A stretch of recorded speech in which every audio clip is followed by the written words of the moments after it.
in a year they're going to demolish this building. This is why I published 18 years They're not on the coming media. into it. No. And everything else what you're saying about the media now, I was saying 18 years No, ago. they're going to But demolish nobody it. had to know. And Especially the net. chemistry like electronics lab built in the city. Because they're in league with the and always, they're all in league with the media. Because they get their little spot. And they're prepared to, I'll give you a copy, they're very well.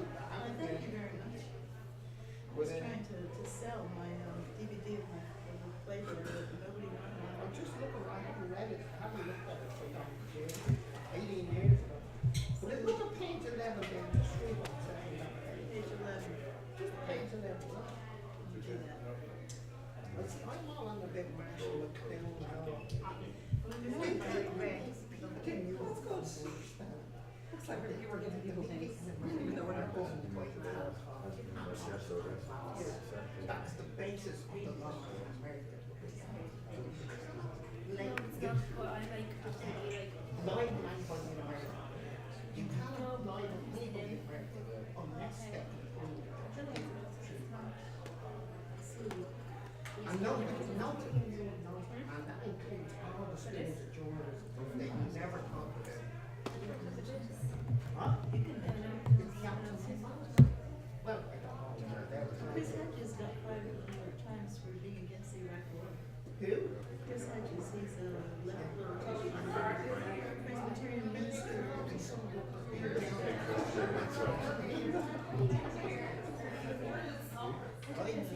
Yeah, well, no people. That's what it is today. Well, Half hours later, there was something else. it wasn't important to him at the time.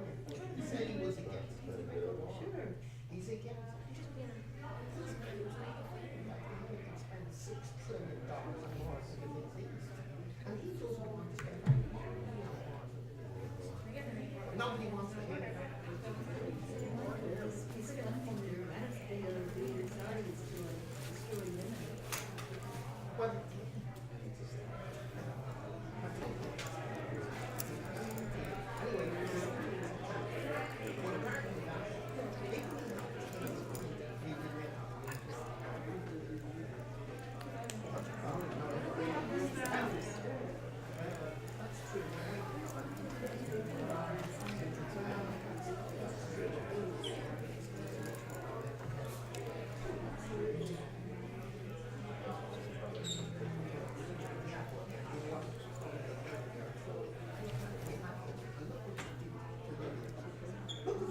she told me. And she's responsible for everything that's said in Europe. Is she ever been known to take responsibility for legal stuff? Has he ever been responsibility for being a rapist? No. No? As far as I know. But she's a big fan of the use of the limitations. No, it's not ironic. It's ironic.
Excellent. We'll just get some of the culture.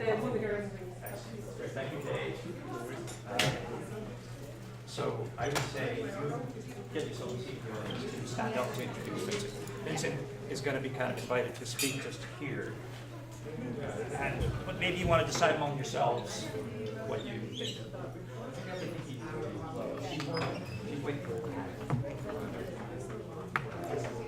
Yeah, you're not going to? No. He's not getting this over. Yeah, I don't mind having some. So I'm gonna then.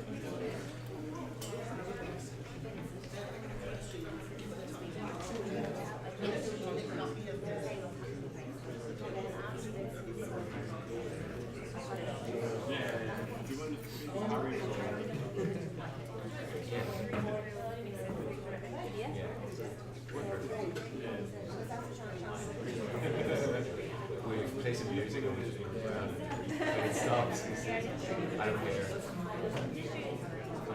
Yeah, exactly. Yeah. So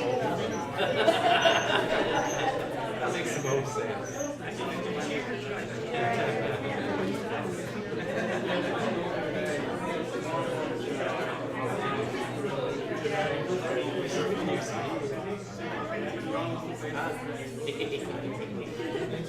That's frightening.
Compare notes on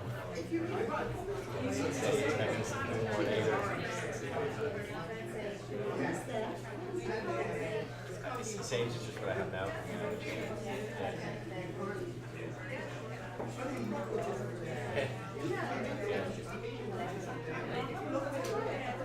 Yeah, I might too for a while. Yeah. Hands off. Yeah.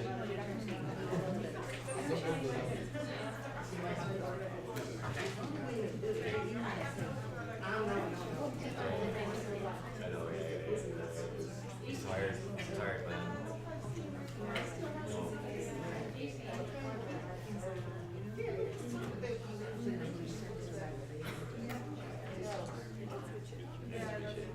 But it's done personal.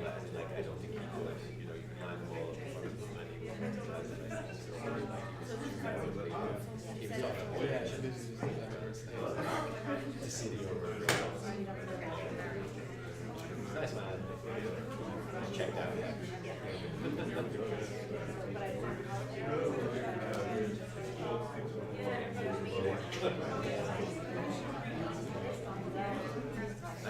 They were very hands-on for a while and they were satisfied with it. I found it good up to a point and then I had to look around it. Because somebody in one of their legal editors had like comments on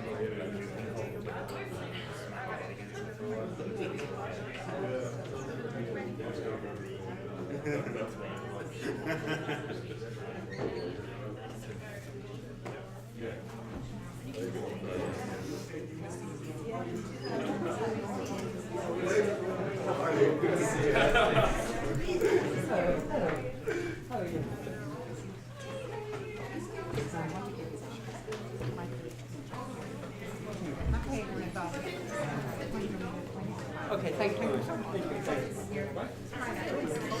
right, thank you. Thank you.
Mix some water.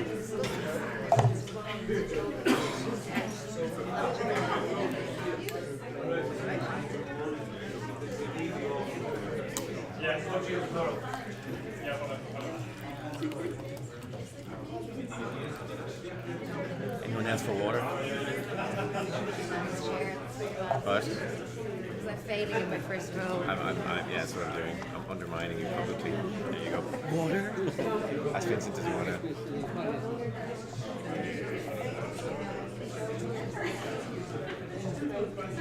Here you go.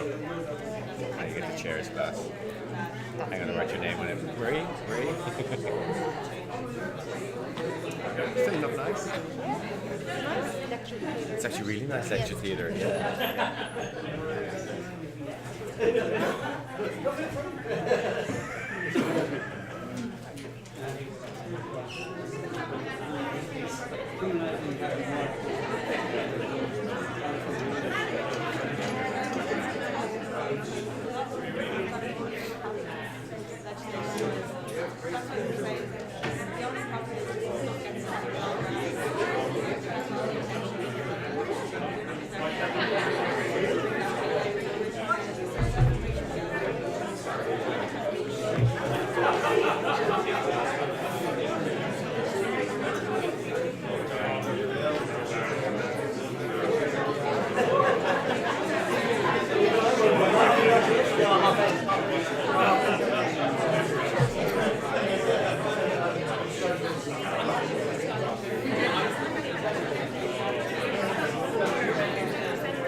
Everything can be heard. So, do you want to?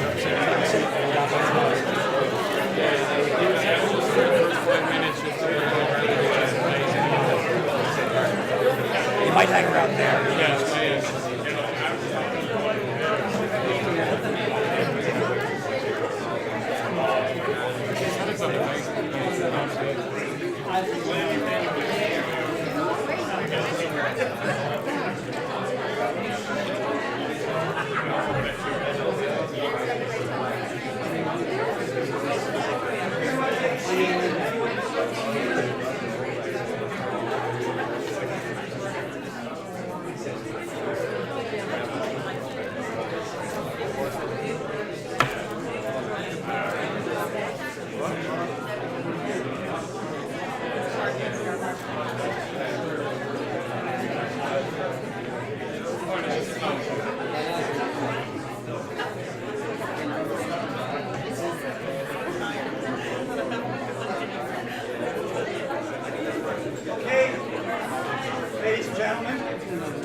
You're all very welcome. I'm Harry Brown. You're all very welcome to the second annual conference of the Center for Critical Media Literacy, Taking Back the Web, and then a whole lot of words that start with P that I can never remember. So we're delighted with the panel and the evening that we've put together tonight. We're equally delighted with the day's work that we're looking forward to doing tomorrow, which includes a series of maker workshops in our newsroom just across the hall from here, as well as a very full day of something like 40 papers scattered in various rooms close to this room around the building. So hopefully, if you're here just for tonight and you're provoked by some of the ideas that we're talking about here, hopefully you might be back to join us tomorrow. This evening is an interesting experiment in media today because we booked approximately 250 tickets for tonight. There are 250 people who hold tickets to come along tonight. Most of them, as you know, for tonight only was free, and we have probably about half that number here at the moment. So just as an experiment in how people use the internet, ooh, that's free.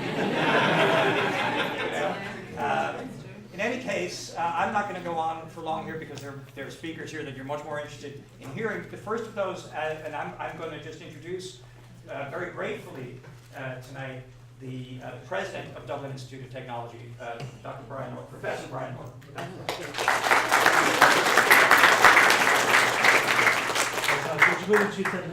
Welcome to Dublin Institute of Technology. As Harry said, the power of the web and the lack of the power of the web for a number of people here tonight is fascinating. Sometimes one feels very old, but certainly within a generation, we moved from words on paper that were permanent, that were authoritative, which were edited, to the majority of words being media that are ephemeral, intransient and change.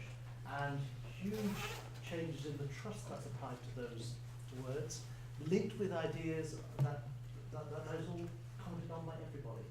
And ideas of an echo chamber, ideas of the morals of witch hunts and lynch mobs and those sorts of things. And the fact that systems are developed by vendors to earn money.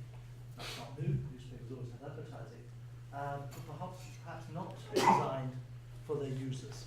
So many challenges in modern media, coupled with a whole set of challenges in ownership, in transnational identity, and in cultural assumptions. So there's many issues which are going to be touched on in the conference. One of the key issues, though, is that the web, media, needs to serve the people. Now, what that means is itself a question, and maybe not serve those vendors, but it also needs a knowledge base, a critical knowledge research base that informs the public discourse on where media goes, who it's owned by, how it's regulated. And meetings like this are critical to that. We build on a formidable tradition of scholarship, particularly around journalism, that's existed in India, in media more generally, actually, and take it to the future. The Centre for Critical Media Literacy goes across 4 schools in reality, as well as the schools of media, schools of marketing, computing and multidisciplinary technologies, and that itself shows the scope of the activity. I'd like to pay particular thanks to Harry Brown, to Deborah Brenner, Harry from the School of Media, Deborah Brenner from the School of Multidisciplinary Technologies, for organising this, all the speakers, all the contributors, to what I think will be a very lively debate. I've also, I find it interesting to see the feedback of having a family event that kind of goes in parallel, and Harry's notes to me, intersects with the event, and how that influences things. Because one of the interesting things is, sometimes, and quite often actually, academic discourse on subjects is totally divorced from the real world that's actually there. It studies it, but nevertheless doesn't influence it. And yet in this subject things are fast moving, and the participants need to have to know the consequences of their actions. And there are things around that. And also, to my other point, things around people owning the media and not the vendors owning the media, which I think are critically important going forward. So I think there are interesting things around that experimentally, which we need to see coming back. for those who attend the conference tomorrow, you also have the delight that we have 4 graduation ceremonies in this building. So I will be around. I won't be attending the conference. I will be around, and you'll see also other things. So it'll be an interesting day. Wait and see. And indeed, there are actually evening classes in this building as well. So it's going to be a very lively venue tomorrow for a whole variety of reasons. Both with the event, with the parallel event, and all things that are going on. And I think that itself, I think, will create an intellectually fertile environment. And I look forward to hearing the deliberations that come forward, and indeed how this informs potentially Irish leadership in this field. If only just the large numbers of the major protagonists in this field, their data protection issues are managed from Ireland. So there's a lot of things that actually can come out of what comes today in a very practical sense. So I'll leave it there. Come back to Harry. Very nice speaking. Thank you very much. So, okay, with our conference officially open, and like Brian, I want to particularly pay tribute and thank Deborah Brennan, who coordinates the Centre for Critical Media Literacy and organised this conference and the other aspects of the day tomorrow, together with myself and indeed other people who are active in the Centre. And that interdisciplinary, multidisciplinary, transdisciplinary thing, anti-disciplinary, no, maybe not. That aspect, I think, will be apparent in the discussion that we have tonight, which is a combined practitioners, but not necessarily journalistic practitioners, although our main speaker is certainly one of the foremost of those, but people from different kinds of fields. In fact, the panel tonight is full of people that I'm delighted to call my student, my friend, my colleague, and people that I admire greatly. And I can't imagine 5 more interesting and diverse people to put up here. But I'm not going to tell you any more about that because we have one of those friends, to tell you much more. Chairing for this evening's proceedings, Dr. Marie Moran. She's the head of subject and equality studies at University College Dublin. And Marie is the author of a very fine book, Identity and Capitalism. She didn't want me to do a long plugging introduction, so I'm going to stop right there. But ladies and gentlemen, I give you Marie Moran.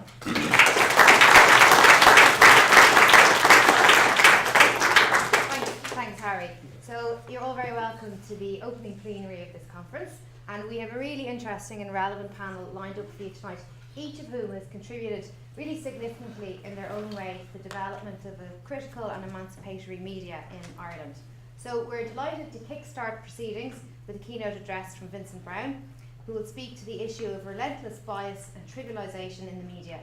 And then this will be followed by responses from artist and activist Grace Dias, author and academic Gavin Titley, and student and journalist Nikki Murphy. And then we'll take questions and answers from the floor. So I'm going to introduce each of our respondents in due course, but before we start, I just want to introduce Vincent a little more. Now, he'll be familiar to many of you as a well-known broadcaster and journalist who's worked in print, radio and television for many years. His career has included working as editor of the Sunday Tribune, founding The Village and McGill magazines, hosting a long-running political radio show on RTE Radio 1, writing for the Irish Times and the Sunday Business Post, and presenting Tonight with Vincent Browne on TV3. And apart from his considerable journalistic skills, he will perhaps be best known and most respected for relentlessly putting issues of inequality on the agenda and for using his platform to hold powerful people to account. So, similarly, he didn't want me saying anything like this. So, tonight he will discuss the ways in which the conventional media in Ireland copper fastens a prevailing mindset that is comfortable with social inequality. In his own words, it is the primary agent of an ideology that would perpetuate gross inequality indefinitely. So over to you, Vincent.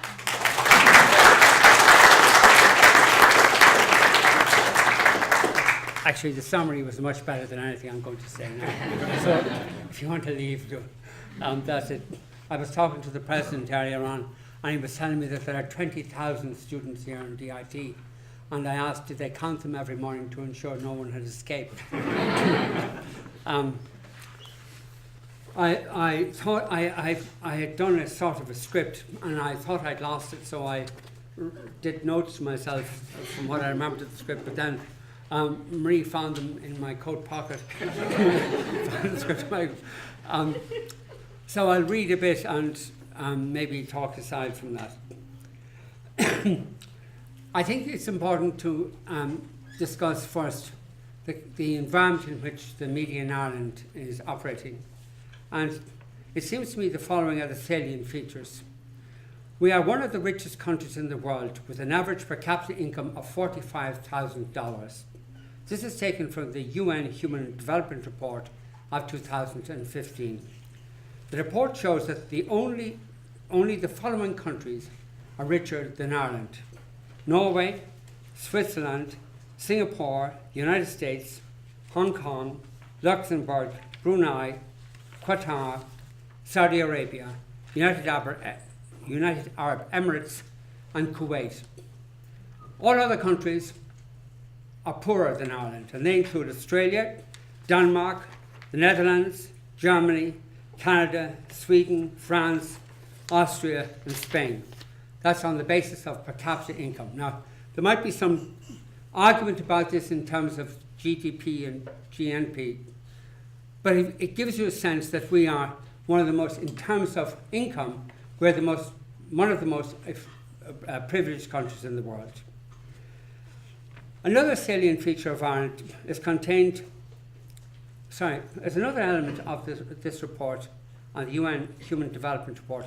It was a fantastic report published every year, but unfortunately it seems to be stopped now. The last one was in 2015.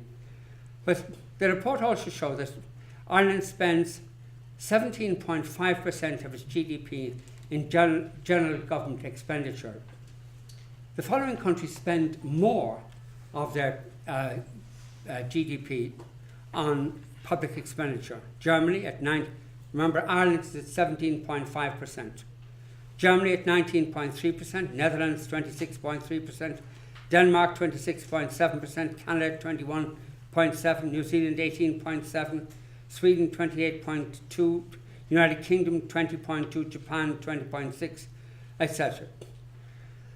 And that seems to me to be really crucial to understanding where the environment in which the media operates. Other salient features of Ireland is contained in a publication called the Social Inclusion Monitor, published in 2016, published last June by the Department of Employment Affairs and Social Provision. It's not a report you see much quoted, but it's hugely interesting and hugely revealing about what's going on in this country. This shows the following positive features about Ireland. In 2015, the unemployment rate was 8.4%. In 2016, it was 8.4% as compared with 15.5% in 2012. Obviously good news. The long-term unemployment rate was 4.2% in 2016 as compared with 9% in 2012. Participation rate in the labour force in 2016 was 62.2% as compared with 66.6% in 2007. However, it also showed the following. Numerically, 1 million people experienced basic deprivation in 2016. And this is in page 25 of the report, Social Monitor Report, published by the Department of Employment and Social Protection. It's really quite startling. 1 million people experienced basic deprivation.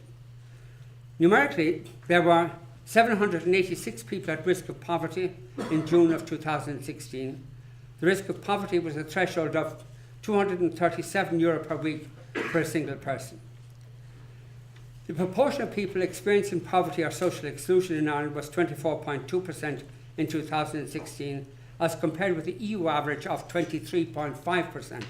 Remember, Ireland is the richest country in the EU, and we still have a higher rate of social exclusion than is the average of the EU as a whole.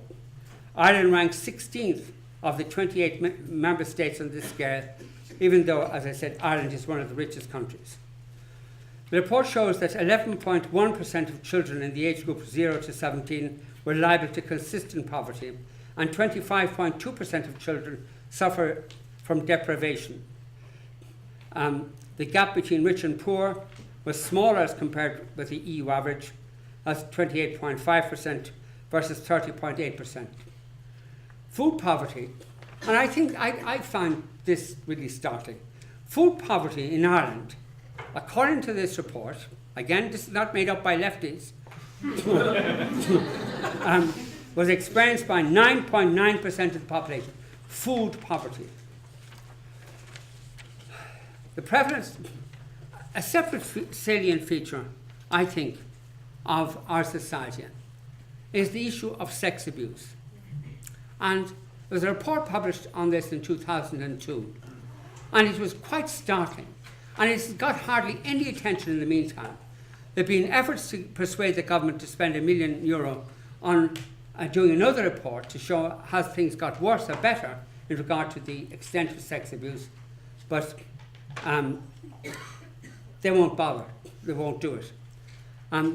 I've got lots of data about this, but I think it's sufficient for me just the same. That the report showed that 200,000 women were raped in the course of their livelihoods. Raped, 200,000 women and 60,000 men. Now, I think this is an issue of extraordinary importance, but what attention has anything has it got anything like the proportionate attention this should get? Surely there would be some effort on the part of the government to deal with this on a proportionate basis, but it's largely ignored. Never debated in the Dáil, never once debated in the Dáil, hardly ever referred to in the Dáil.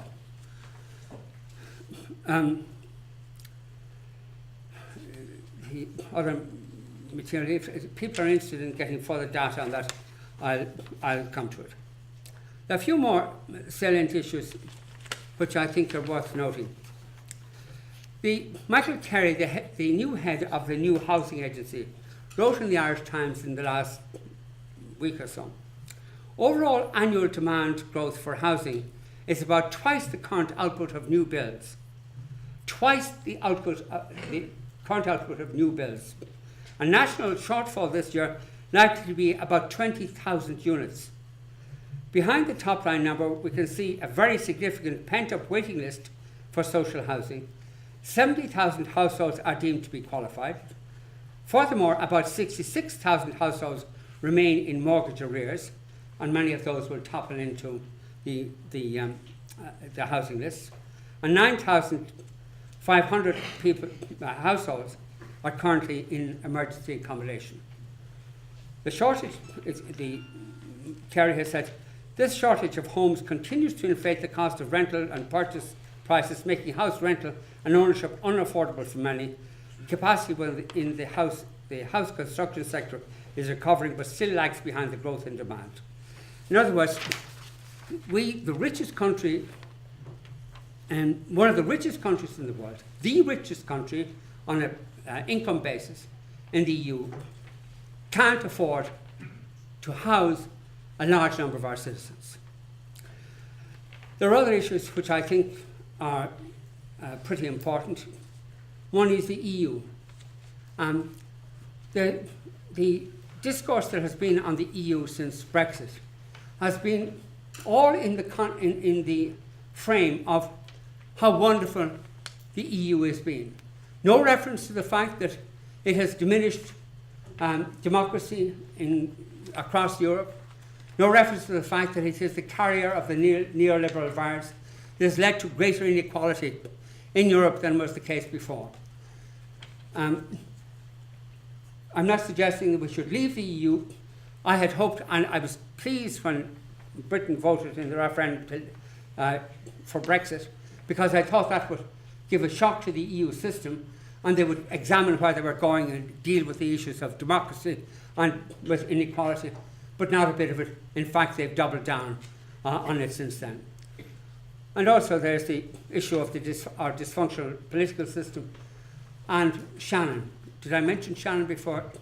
But it seems to me just extraordinary that we facilitate the American war machine in conducting its wars in the Middle East, given what we now know without doubt the consequence of these wars and the devastation it's caused so many societies and the slaughter that it has involved. And again, there's no discussion about this in public or in the media or otherwise. But now I get to the media. The extent to which the media deal regularly with these issues, giving them prominence, giving them...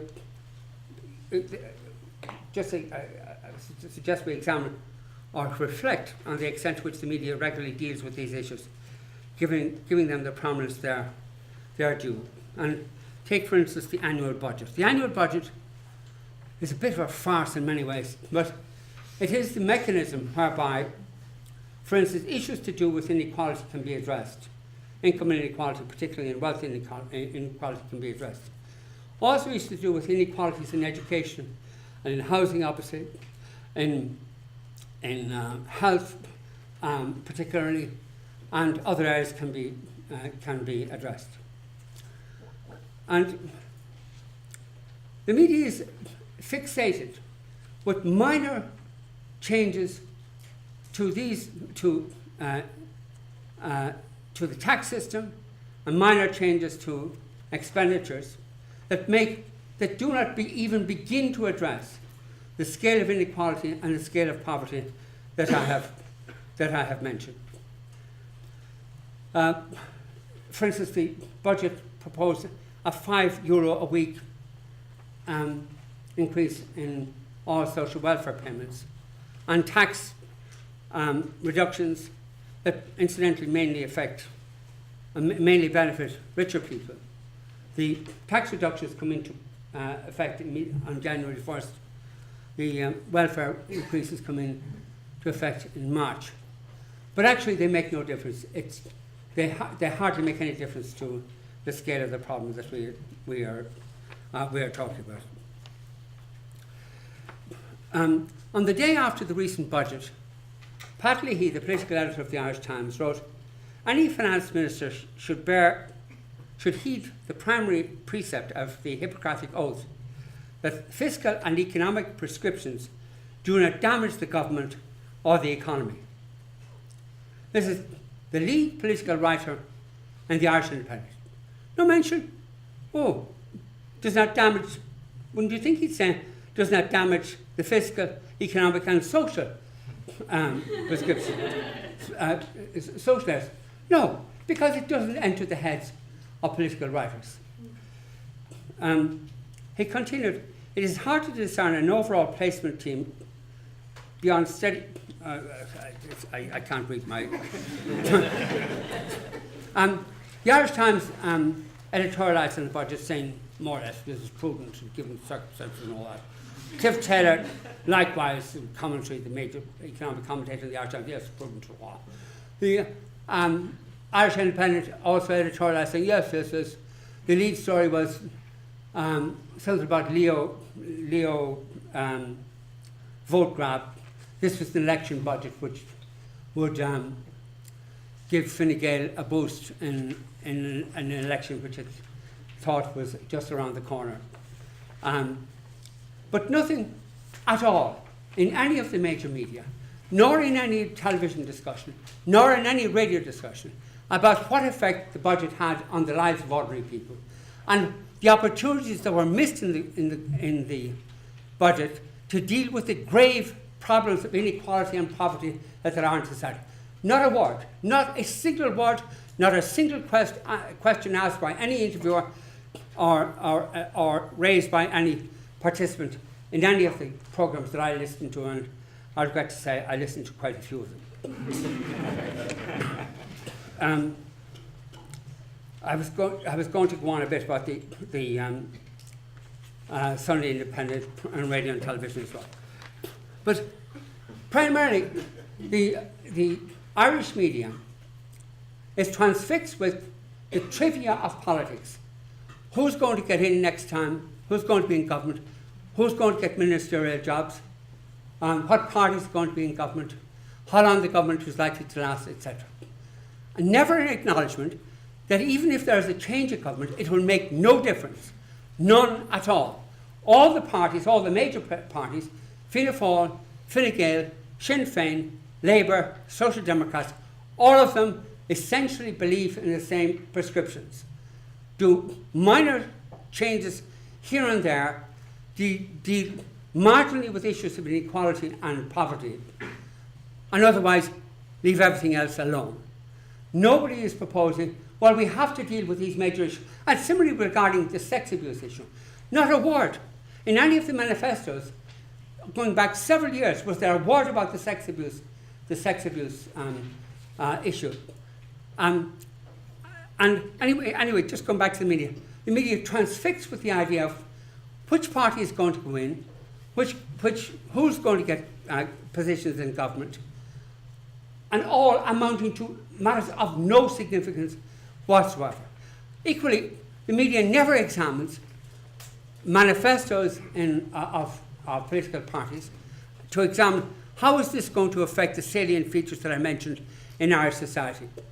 They never examine what the policies enacted by the various governments are doing to those salient features. And it is as though there's nothing can be done, there can be no change to the structure of society we have at the moment that leads to such injustice, such inequity, and such misery. There could be no possible change. That is the mindset of the media. In the last few years, I had an exchange with a well-known presenter in RTE, and I hope I don't slip and identify the person doing what I'm about to say. But this person, he or she, started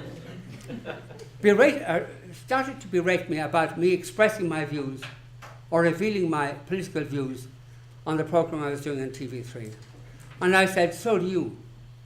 And she said, no, I do not. And I made the point, but don't you ask questions that you think are important, and don't you avoid questions you think are unimportant.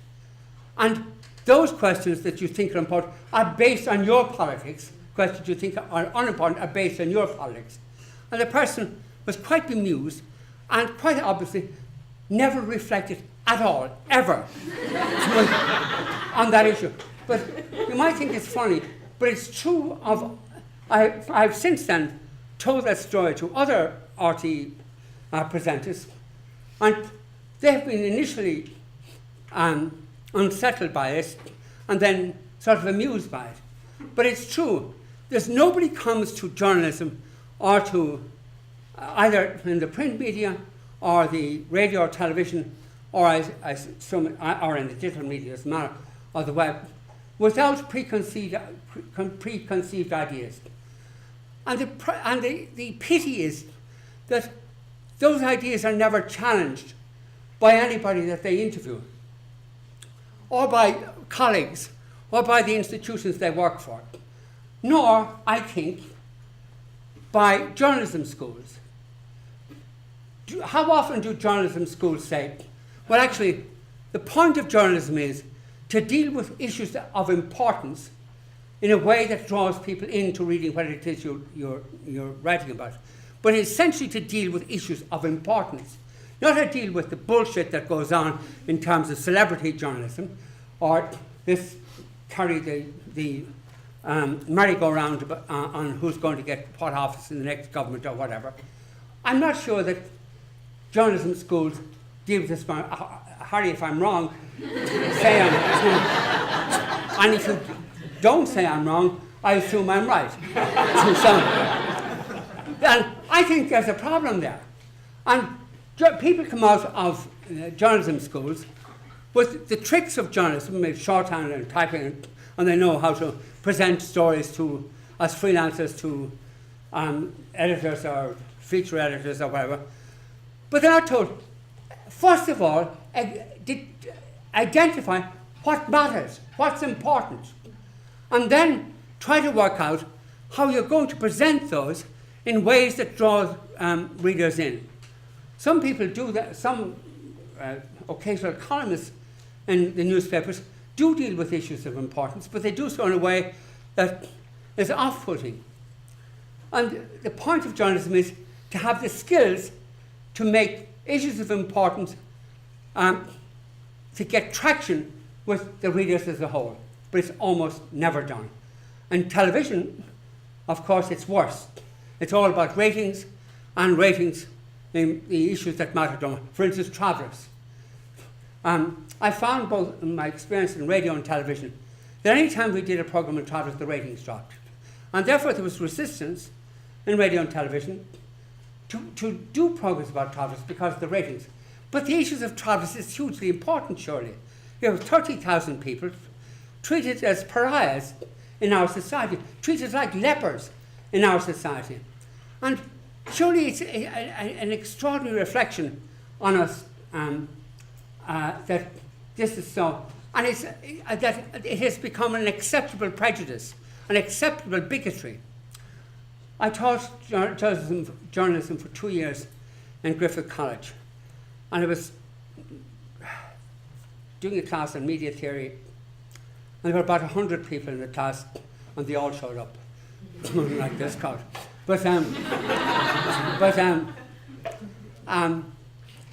And I was talking about prejudice. And actually I was trying to talk about the idea of hegemony. Oh God, I've said the word. Hegemony being the prevailing mindset that determines how people think about things and the way they think about things. And I was making the point that for millennia people thought slavery was okay. And it took millennia for people to change their minds. And lots of people whom we admire historically, like the framers of the American Declaration of Independence, all men are created equal, they wrote that, and yet they had slaves. Jesus and Paul obviously believed in slavery, or thought it was okay. And many other people that are revered thought slavery was okay. And it's only after centuries of struggle on the anti-slavery side did people think, oh Jesus, no, this is, sorry, Jesus isn't the proper reference point. This is not acceptable. Similarly regarding women, that you know all about women and how long it took for us to begin to address the issue of inequality of women, and the abortion referendum was really about acknowledging the right of women to choose their own, to make decisions about their own bodies and their own livelihoods.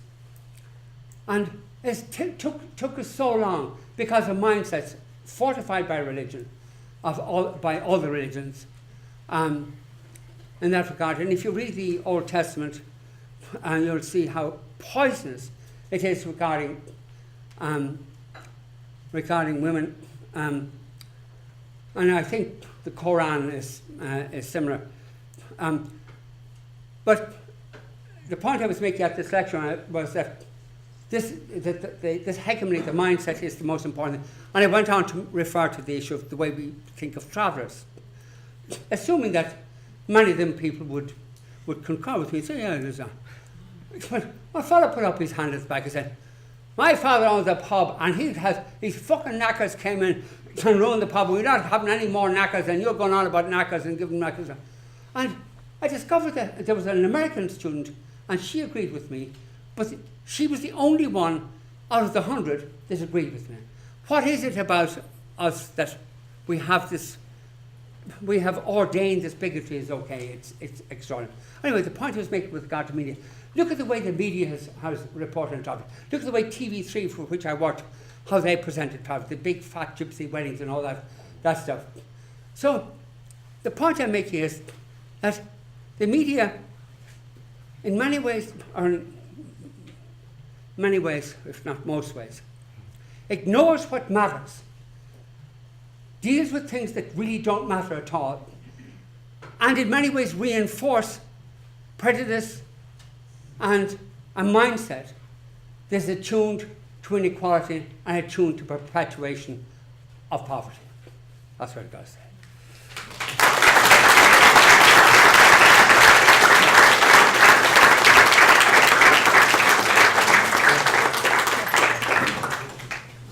Thanks so much, Vincent, for that really powerful and compelling argument. What we're going to do now is invite Vincent and the respondents up here, if you will, and I'll introduce each of you and explain what's going to happen next. But Vincent, we'd like you to sit up here as well. I wouldn't actually. I know you wouldn't like it, but we'd like you to sit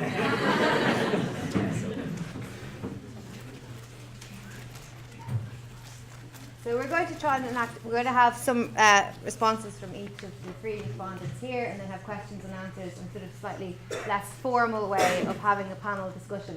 So I'm just going to introduce each in turn in order that they'll be speaking. So first up we have Nikki Murphy here on the far right. Nikki is a mature undergraduate student studying for a BA Honours degree in journalism here in DIT, and who's, I'm sure, going to do the exact opposite of everything that Vincent has accused journalist students of doing. Having left school at the age of 15, Nikki has been unstoppable in her return to education. She is now co-founder and secretary of DIT's Mature Student Society, editor of The Edition, DIT's independent student newspaper, president of DIT St Vincent de Paul Society, and a student councillor for the DIT Student Union, as well as being a working journalist, a social activist, matriarch single parent, and grandmother of two. An advocate for many important social and political causes, she recently won Press Council of Ireland Award for her articles on DIT's Garda vetting policy for access programme students, articles that contributed to DIT's reversal of that policy. So Nikki, we're really pleased that you're going to contribute to the discussion tonight. Next up then we'll have Grace Dias, just here. Grace is an acclaimed artist, activist, writer, theatre director and actor living and working in inner city Dublin, who makes theatre, film and large-scale participation projects because, in her own words, she wants to change the world. And true to her word, Grace has contributed to the global Me Too movement by exposing her own experience of abuse in Irish theatre, and has produced and authored plays and art campaigns that have explored institutional abuse, Irish women's experience of abortion, and the connections between heroin use and what she calls class warfare. So we're really looking forward to hearing what you have to say too, Grace.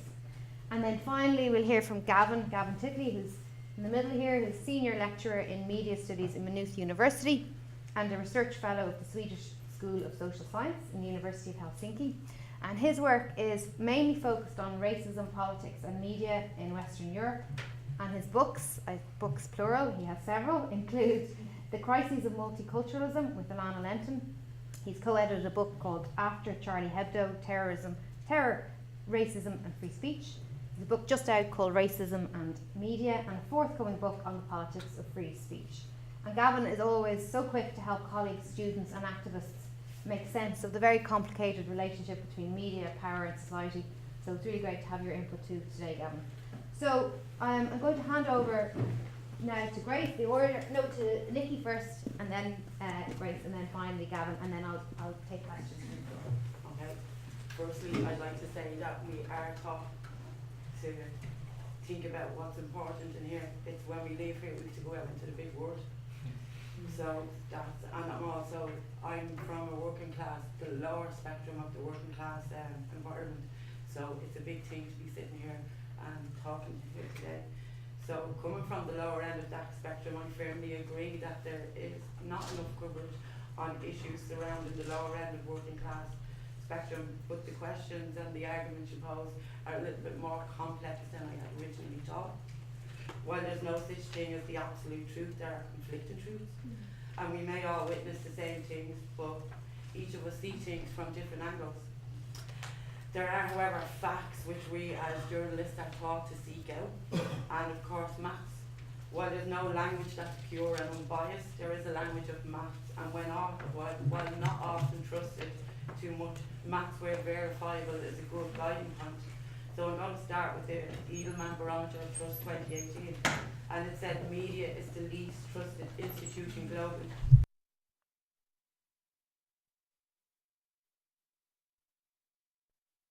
Audience, and that's at 66%. Breaking news is 65%, and politics is 59%. As a practicing journalist, I find these statistics alarming.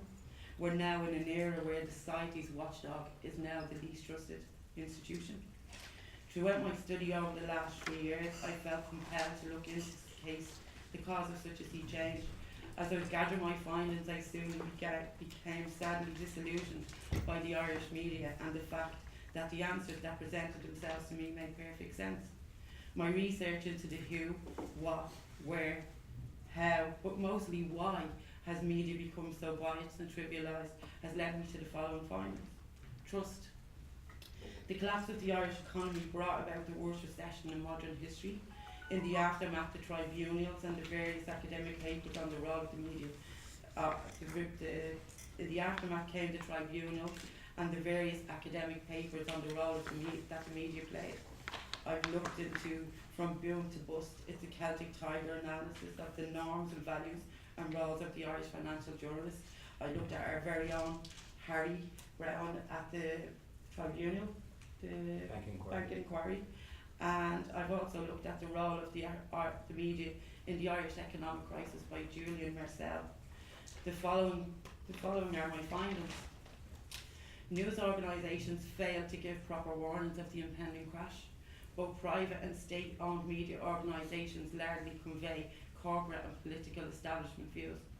Ireland's media landscape is dominated by a relatively small number of organisations. This reduces diversity of views represented to all the people who call Ireland home. Integrated into the market, media firms are constantly under the pressure of shareholders, directors and bankers to generate profits. The diversification of media has juxtaposed news organisations into the broader corporate world. With profit the main objective, media firms have very similar interests in the corporate sector, of which they are vested interest in. Furthermore, the stories they present often reflect these interests. Media have an unhealthy, close relationship with government. Dependent on them for state licences and franchises, media are often under pressure to conform to certain viewpoints, and some have the same political affiliations. Advertising revenue is crucial to the sustainability of news organisations, and because of this revenue, newspapers can be sold cheap, making the industry very competitive. Prior to the crash, most print media, if anyone bought a newspaper prior to the crash, you only had to open it and there was all these new housing estates popping up everywhere. And usually at the right hand side of the page would be a full page ad. So basically, if journalists were to go against the advertisers, they would lose revenue. So unfavourable coverage of developers and auctioneers would often be met with threats from those involved to take their money elsewhere. So as a journalist, I look at these statistics and think, because I feel I'm one of the few that come from a working class area. Most people from my area don't even go on to third level education. I've seen firsthand the repercussions of systematic abuse, whether it be by state or church. I've seen the devastation caused by alcohol and drug addiction. I've seen the rise of mental health and the rise of suicides in my community and surrounding neighbourhoods. So as a journalist, I ask myself, what can we do? It's so more complex for that. Like, because most journalists in the political preferences and value orientations of Irish journalists, it's a paper by Mary Cochrane. Some of the journalists said it's the most basic duty of any reporter to question individuals, facts and figures. During the boom years, very few reporters asked questions for fear their access would be denied by PR people, or they didn't have the knowledge to ask detailed or probing questions. That has changed, and if anything, most journalists now distrust everything they're being told. Not all journalists like to admit their political affiliations. More often than not, they want to be seen as apolitical, because then they can be seen to be unbiased. And according to Paxton and Donsbach, in general, journalists view themselves more liberal than the news organisations they work for. Furthermore, the mean editorial position of news organisations is slightly right of centre. So this leads me to what other mitigating factors are causing these things. So ownership and editorial. According to Chomsky and Herman, bias may arise from the pre-selection of right-thinking people, internalised preconceptions, and the adoption of personal constraints of ownership, organisation, market and political power. Mick Davies, author of Flat Earth News, argues that the private ownership of news media organisations has made profit become the most important motivator for the press today. As a result of this, newspapers in particular are full of stories that are interesting to the public rather than stories which are of public interest. So we have all these telltale signs. Everything has been going on for years. And an EU study done by the European University Centre for Media Pluralism and Media Freedom found that the concentration of media ownership was at high risk. It also stated that existing levels of media concentration, particularly in print and broadcast, already exceed the maximum 20% market share. Furthermore, that Irish politicians have been reluctant to seriously consider the issue. The report also identified the risk that some minority groups in Ireland were manifestly underrepresented in mainstream media. So then you have ownership, but then you have professional norms of journalism, and one of those is objectivity and the reliance on government for sources. Objectivity is one of the many professional norms in journalism. It aims to locate the truth and has always been at the centre from 2 points. Mainstream news is dominated by official sources. The most dominant primary institutions are government and corporations. The vast majority of sources used in corporate commercial journalism come from the corporate sector. They have the power to shape and structure news. They are also the actors and the source in many instances.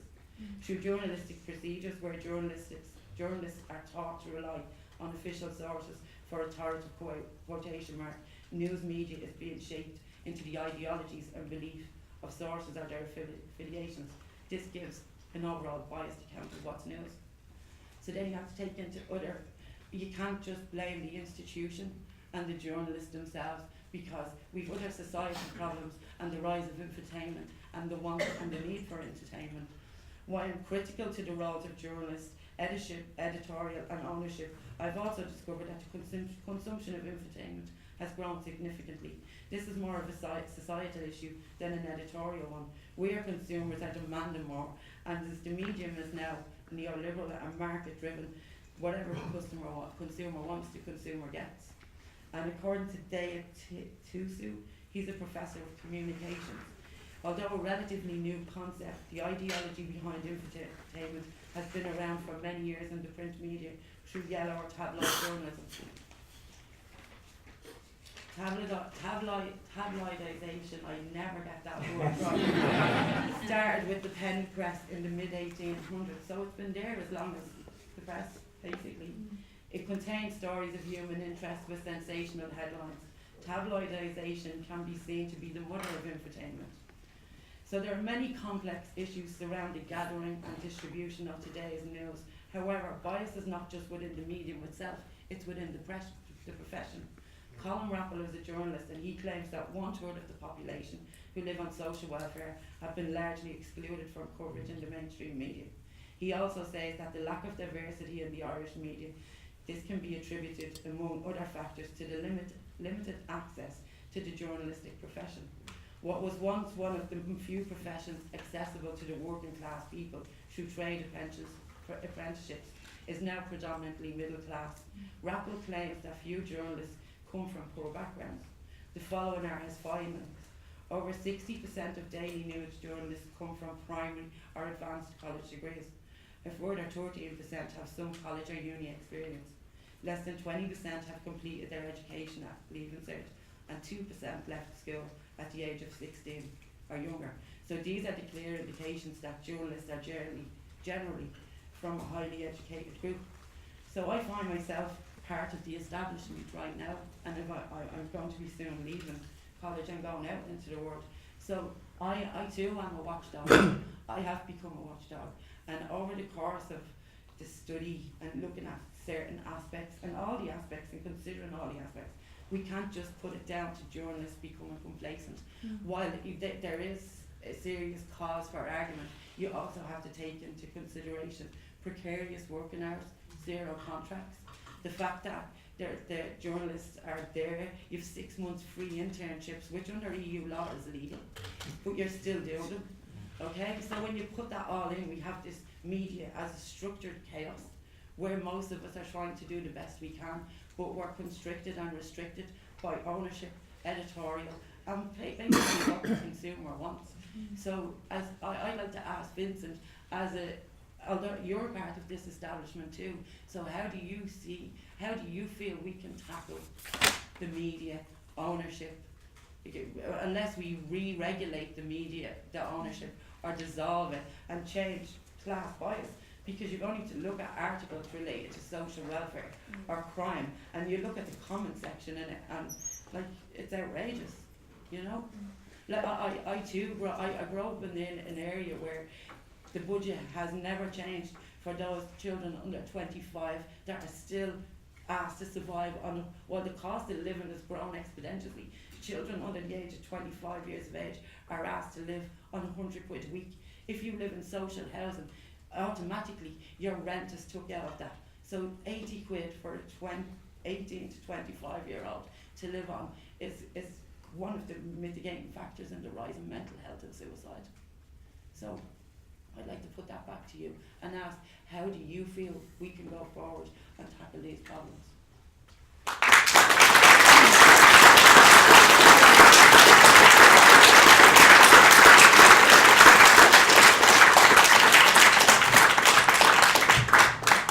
Thanks very much, Nikki. That was a really sharp analysis, and I think single-handedly disproved nearly all of your points about what goes on in journalism.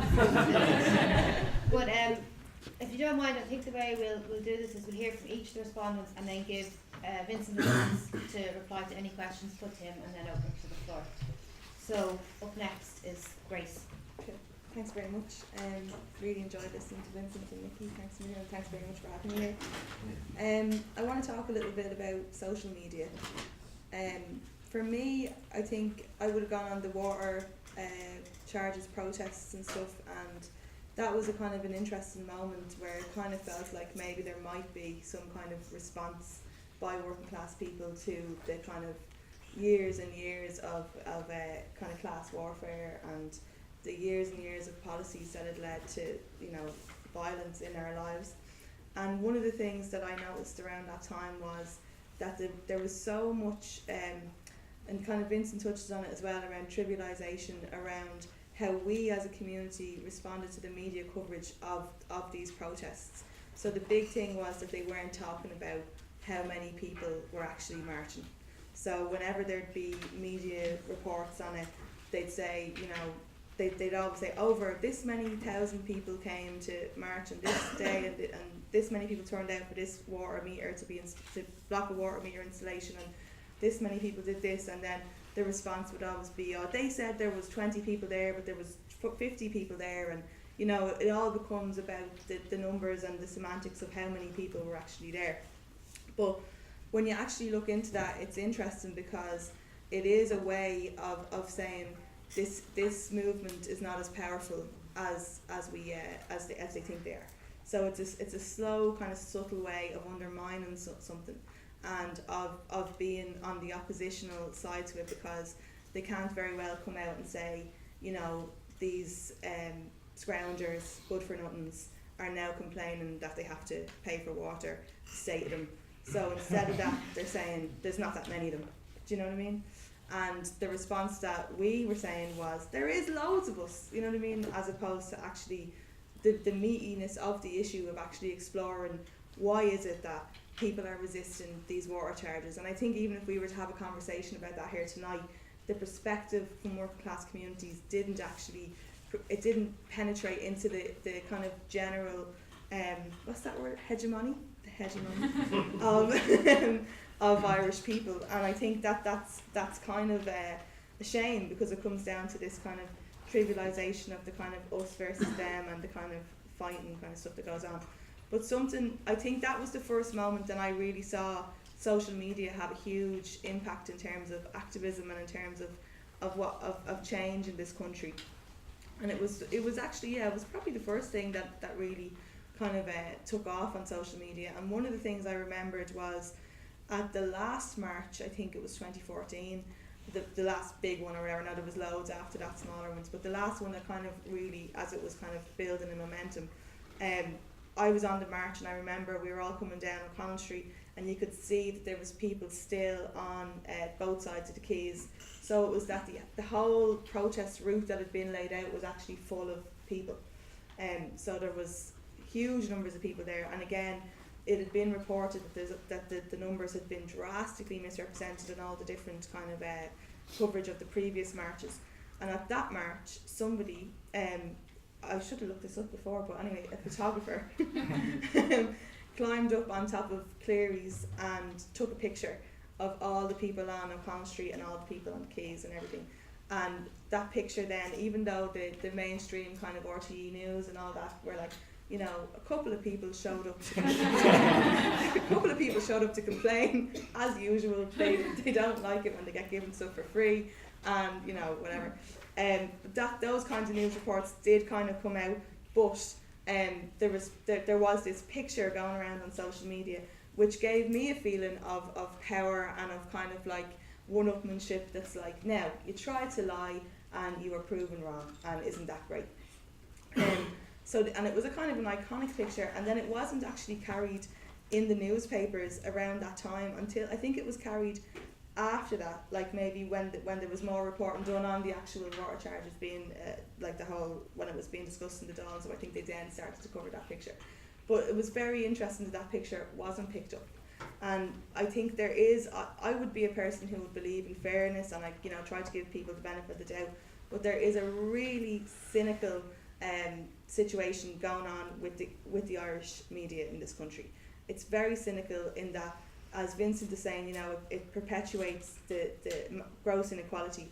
But I think it does that to the end that it is literally a group of people, a small group of people who meet in kind of clubs on Stephen's Green, who talk about what they're going to do, how they're going to cover the water charges, how they're going to deal with all this, how they're going to respond to this and that. And these people are wielding huge amounts of power in our society, and they're abusing that power on a day in, day out basis. So it's I remember TD saying to me years ago, but I remember she said something. She said that if you look at the newspapers, we were working on a project at the time around Irish history or whatever, and she was like, if you look at the newspapers from 1913 and you look at the second names in the property section or in the marriages section or whatever, you know, you'll see the same surnames come up time and time again. And she was like, if you do that now in whenever, you'll see the same surnames come up time and time again. So in reality, I think that we do live in a society where the same group of powerful white men have been in power for a very long time, and everything other than that is a pretense, like the pretense of a republic, the pretense that all these things are actually fair and equal. It's actually, we often say, you know, the system is broken and the system needs to change and X, Y, Z, but actually the system is not in any way broken. In any way. It was completely and utterly built this way. It was built to keep things the way they are. And for me, as a, you know, a working class woman who, you know, on the way in here I got a voice dropped from a friend of mine saying that 4 people that we know have died of drug overdose in the last week, you know, and she was like, and then this person, that person, and I actually felt sick with the thoughts of it, like, how is this that this is going on? And then the stuff that Vincent is highlighting around sex abuse, and that these things are continually, and one of the most frustrating things is that we have a housing situation in the country which has been presided over as, you know, we have a housing crisis, when in actual fact this is in no way a crisis. It's something that was completely engineered to keep, by those conversations that kind of happen in Stephen's Green clubs, to go, you know, to halt the building of social housing, to drive up the prices in the market, to make a lot of people very rich, because as we know, a lot of TDs are landlords, most TDs are landlords. And these things are not reported on in the media.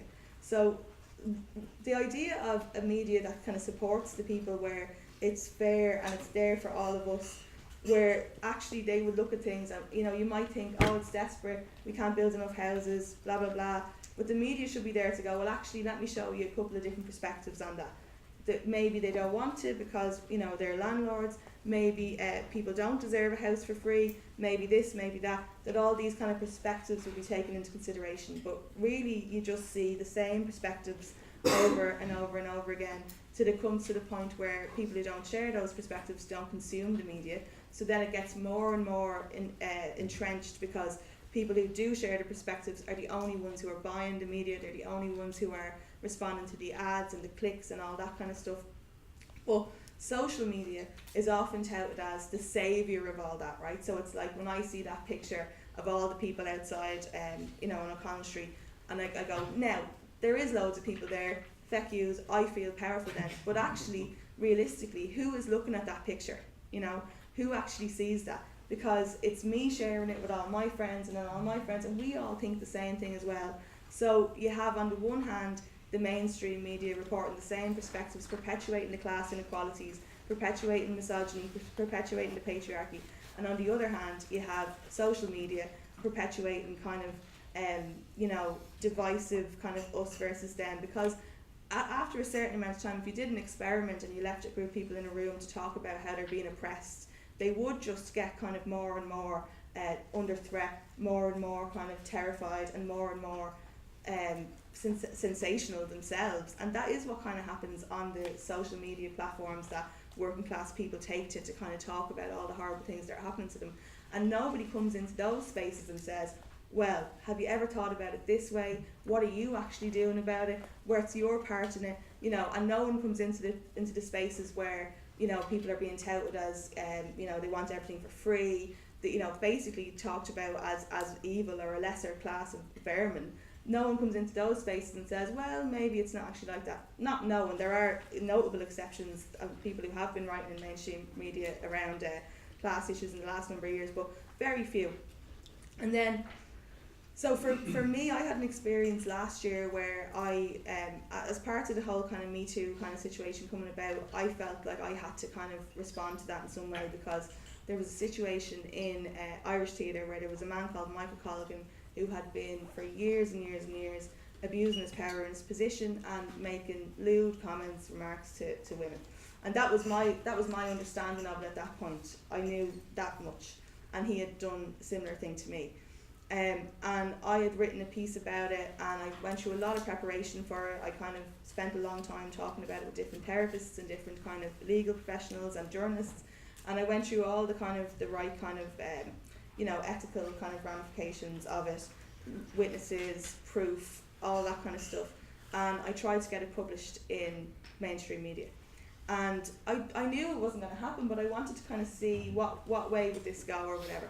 And what I actually found out was a whole extra layer onto this whole thing, which I think could be good to talk about over the next day or so, which is that journalists were actually telling me, I was sending them the piece and they were saying, this is amazing, we'd love to publish this, because, it fits their kind of thing as well, it's clickbait, they're going to get loads of, it makes sense to publish it, but, and it's the truth and it's worth getting out there, but we actually aren't able to publish it because we'd never get it past our legal departments. And I was like, but many lawyers have looked at this. Like, I was lucky to have support from people who are amazing in their field, who did work on it for me for free. Many lawyers have looked at it. It is going to get passed, and it's it's fine. And they were saying no, because actually what it comes down to is it's not about whether we would win or not if we were sued. It's about the fact that if we were sued, the cost of litigation could actually mean that we are completely out of business. So there's this coercive kind of financial thing going on where it's not about so much as like, what have you got to gain from lying about things, or what have you got to gain from, as Vincent says, not reporting on the issues of substance, what have you got to gain from that? It's more about what have you actually got to lose if you do report on the issues of substance. And there is a huge, a lot of these people who are enacting pain on the Irish people and who are presiding over companies that are causing huge amounts of pain and suffering are actually owners of media outlets and have huge resources and money and power. And that was why I wanted to talk about Michael as well, because his whole modus operandi was to be very explicit about the fact that if anyone crossed him, he had friends in law, he had friends in the media, he had editors, blah blah blah. And that is symptomatic of the power structures that we actually have in Ireland, where on the one level you think we're a brilliant country, we're a rich country, we're evolved, but really it's a village backwater type situation where there's a small section of powerful men sitting around in clubs discussing what they're going to do and how they're going to move all these chess pieces on the board. So the bizarre situation that I found myself in was that journalists were saying to me, if you publish it, we can write about the fact that you published it. And so that's the way to get it out there. And then when I published my experience, lots of women, I think it was 312 women wrote to me about their own experience of abuse of power in public life. So this isn't just people saying, you know, my neighbour, my friend, whatever. Not all those experiences are valid, but it's more so people with public profile who are in powerful situations in Irish life, and these are the things that they're getting up to, and these are the things that they're doing. So within that, then I was saying, okay, I have all these other experiences. Can you publish this? Can you publish this? Can you publish that? And again, they were coming back to me saying, no, you can publish it, and then we can write about it. So it was like all the risk had to be taken by me, that they couldn't actually take any of the risk. And lots of the people, you know, in some ways that was kind of annoying, but then I started to develop this kind of camaraderie and rapport with people in certain papers who I could feel that they actually had gone to journalism school, had decided that they wanted to change the world, and they wanted to, you know, bear witness to the truth, and that they actually fundamentally weren't allowed by their bosses because they can't, because of the risk of being sued. So essentially the threat of suing someone is tantamount to buying them, which means that effectively we don't have a free press. And I know that these laws are, in terms of libel and all that, are much worse in Ireland than they are in, say, somewhere like America, where lots of the journalists I spoke to about the Me Too stuff were saying to me, you know, the Harvey Weinstein story would not have happened had it been in Ireland. It just couldn't have happened. So I think that's a really important issue to look at in terms of the coercion that the threat of being sued puts on people, and the effects that it has on free speech.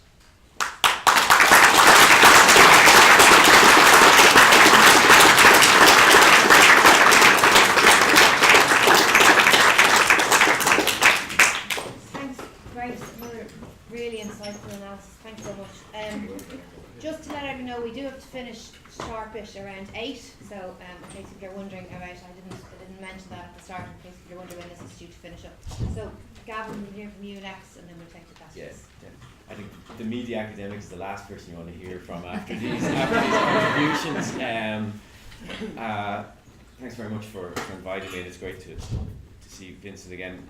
I was lucky enough to be on the Vincent Brown show a couple of times with Vincent, which I found frankly terrifying. I can admit that now.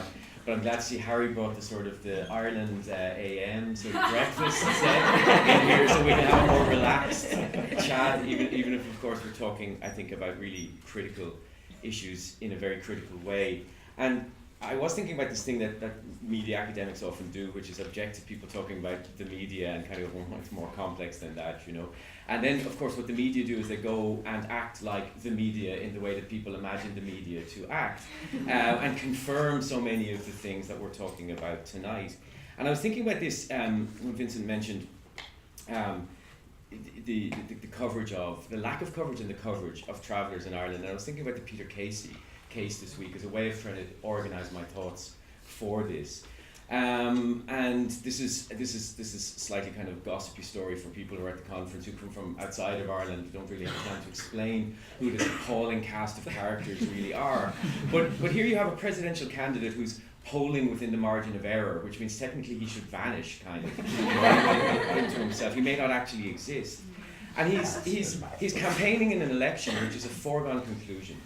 But it has to fill political space, and therefore it has to fill practically infinite media space. And when there's abundant media space to be filled, it will be filled with horrible stuff. And of course that's what inevitably happened this week when Peter Casey early on in the week appeared on a podcast in the Irish Independent with Kevin Doyle, who asked him actually about one of his, in terms of the things you were talking about, one of these sort of magical realist statements that we get so much in kind of Irish public discourse. So the fact that there are 3 dragons in the presidential election should really tell us something profound about the ways things have gone over the last few years. And Casey is constantly talking about how easy it is to get rich if you just, click your heels and try hard enough and this kind of thing. And Kevin Doyle rightly said, well, what about the homeless crisis that's going on? Are these people just not trying hard enough? And of course his response to this was to talk about travellers, and how travellers in Tipperary are apparently not taking houses which are offered to them until they've been given gold-plated stables, which they've been demanding, and how so many people in Dublin would be just happy to have those houses. Now, if you listen to the podcast, to be fair to the journalists involved, they kick back several times against Casey, and they really give him a chance to realise, first of all, what he's doing, and secondly, take him on. But by the next day, once the podcast was released, the Irish Independent had 3 stories about his comments, including an exclusive front page about his controversial comments about travellers. And from that we know what happens. There's a cycle which we have to go through no matter what. That cycle involves, of course, reporting by other newspapers, other news shows. Then what happens is that traveller groups have to come out and be seen to respond to this. NGOs have to come out and respond to it. Politicians have to come out and respond to it. So a throwaway comment exhausts all of these resources where people have to come out and say, actually, do you know what? You really can't say that about people's lives. But then what happens is that these comments become a controversy, and a controversy becomes a debate. So what happens after that, by day 2, we have Dr. Ciara Kelly on News Talk who's tweeting out that his comments have caused outrage. We want to hear what you think. Of course you do. Vincent, in terms of trivialisation, will be pleased to know that by the next day, Ciara Kelly had moved on to whether Daniel Craig had indeed emasculated himself by wearing a papoose for his newborn child. So back to business as usual. But later then on News Talk, Pat Kenny, before the presidential debate on Virgin 17 or whatever the hell it's called these days, said, well, you know, he was talking to Kevin Doyle, and he said, yeah, you know, obviously this is really wrong, but I'm getting lots of tweets and I'm getting lots of texts, and I can't read most of them out because most of them are supporting him. So maybe we just need to have the traveller debate. We need to have the traveller debate, as he put it, a debate about travellers. So what happened within that 2 days? What happened within that 2 days is that people's lives, people who are subject to relentless material exclusion and also public exclusion and harassment, their lives became a subject of public deliberation. Of course, it's not really deliberation, it's simply gossip and scandal. But their lives became subject to debate. And they were expected to, and their representatives were expected to, respond to this, refute it, refute slurs, refute the same old routine scripts. We all know what's going to be said. We all know what the myths are. We all know what the stereotypes are. But the people who come out to refute it are expected to treat this as if they're it's a Socratic dialogue that they have to refute in the public sphere. Let's just have the debate. Let's just hear the arguments. At no point did it come up, even as journalists were themselves acutely aware of what was going on, that they were being played and that this was an outrage cycle that they were playing a role in. At no point did it the idea that not making travellers' lives the subject of debate, that this didn't crop up. So in other words, how could journalists refuse Casey's political gamble? How could they deflate the payoff for him? How could they de-amplify this as a controversy? And how could they show that what really matters is not some spurious notion of free speech, meaning all of the discourse we'd like to use to fill infinite media space, but that what really matters is that some people's lives were once again held up in public as something that anybody could hold any old kind of opinion on. Now, there was plenty of kickback, there was plenty of negative coverage of what Casey said, but the idea that people shouldn't be subjected to this was something which didn't come up. And I think it didn't come up obviously because of the ways in which news logics and media logics work. I take that for granted. But I think it didn't come up because of a number of other things which have been happening in the Irish public sphere over the last few years, and I want to try to supplement the really quite brilliant analysis we've had so far by saying that I don't think it's just that in many ways dominant trends in Irish media don't represent Irish society properly. I think they fundamentally misrecognise Irish society in a variety of ways that need not just better practices but need a systemic correction. We need to change, as a political demand, the way in which the media system is organised, it's operated, who has access to it, and what kinds of journalism and what kinds of media content media workers and others are able to produce and disseminate in a public culture in Ireland. So I want to not repeat what Vincent has talked about, for example, in relation to the way in which political reporting operates essentially on an 18th century court model. It's like Versailles without all of the sort of heaving. Essentially looking at who is moving around, who is in favour. We know that that's something, that trivialisation is something which is structured into the nature of political reporting. I think it's also the case, as Vincent said, that party politics is treated as the only expression of democracy that can be reported on, right, which links very much to what you were talking about in relation to the water charges. A lot of the hostility to the water charge movements was an incapacity to imagine that this is also democratic action, that this is also politics that matters.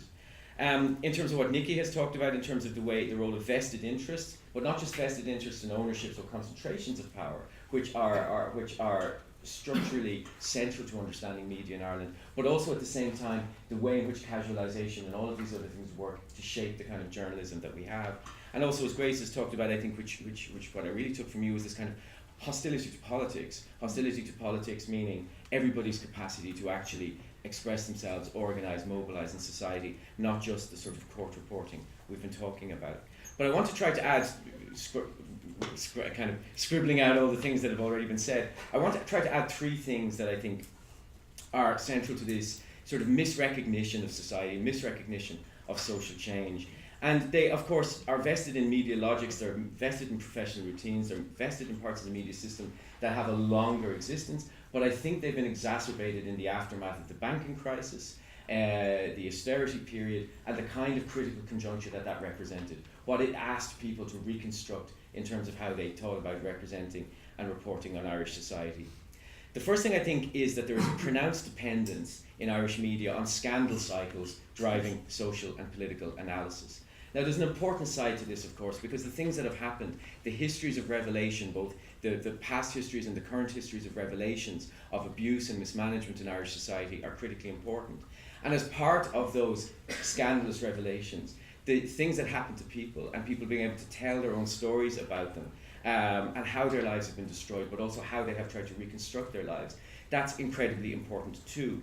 But what has happened, I think, is because there's so many of these scandals, that what happens with the scandal cycle is it becomes about establishing a form of political responsibility. Who in government was responsible for this? Who's going to resign over this? Who's going to be nailed about this? And what happens is we move from talking about the experiences that people have had to talking about political responsibility. And what happens, as everyone on the panel has said, and it's an old point but it's a real one, ideology is unnameable as a dimension of what is happening and as a dimension of what happened in any of these different scandals. So the question is, what will the minister do? But let's say in terms of, for example, the health crisis, the fact that a minister might be, politically committed, ideologically committed to low tax, to privatisation of health as a service, as a commodity, over any kind of commitment to a public good, that doesn't really come into the debate. So when you talk about class warfare, which I agree is part of what's going on, we don't even have a mild social democratic vocabulary which is acceptable for talking about the redistribution of wealth or public goods or whatever it might be. So ideology, I think, has become something which is incredibly difficult. It's difficult anyway in terms of reporting frameworks. I'm not underestimating any of that. But I think this dependence on scandal cycles has made it very, very difficult to name the ideologies which organise the distribution of power and legitimate the distribution of power in Irish society. The second thing, I think, and this is a consequence of the sort of conjuncture of the banking crisis and austerity and the kind of social discontent and the protest which has followed, is that there's a preoccupation in mainstream Irish media with securing unity and cohesion. In other words, that there's a strong tendency to try to seek and impose unity, not the kind of everyday sort of political disunity Vincent was talking about in terms of who's doing what in the party political system, but the attempt to, if you like, sort of smooth over differences and see them as kind of misunderstandings or things that people can really find consensus on if they try hard enough, rather than real antagonisms, real differences, real structural differences of class which make absolutely crucial differences to people's lives and what's possible for them in those lives. You can see this in things like, for example, the constant reference to our corporate tax rate. So we can talk about different aspects of policy, but we have a corporate tax rate which is central to recovery, and that's part of a certain narrative of, the common sense of what's possible and not possible in public discussion. There's another kind of thing, these are very anecdotal of course, but there's another thing which I call the kind of, if any of you listen to Marion Finucane, it's the ah now moment. Right? It's the moment where Marion says ah now to somebody, meaning that you've started to talk about power, you've started to talk about antagonisms, you've started to move past the drama where people who are mainly well-meaning but who disagree as well-meaning people in good faith. You've started to bring different ways of thinking about politics into the discussion, and now that's really not where we want to go. You can see it in the open distrust and hostility of much of Irish journalism to social media. Now, of course, we know social media is full of horrors and it's full of crap.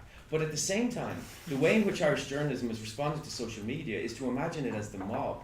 It's the liberal fear of the mob in the 18th century who have a power that they can't handle. And therefore, this is another way, if you like, of reconstructing this kind of unity and cohesion, that's the last kind of rabble-rousing that we need out there. Final point, which I'll try to make briefly, but it does sound contradictory to what I just said, is I think another thing that has crept in is a very mechanistic approach to exaggerating political division and antagonisms of the wrong kind.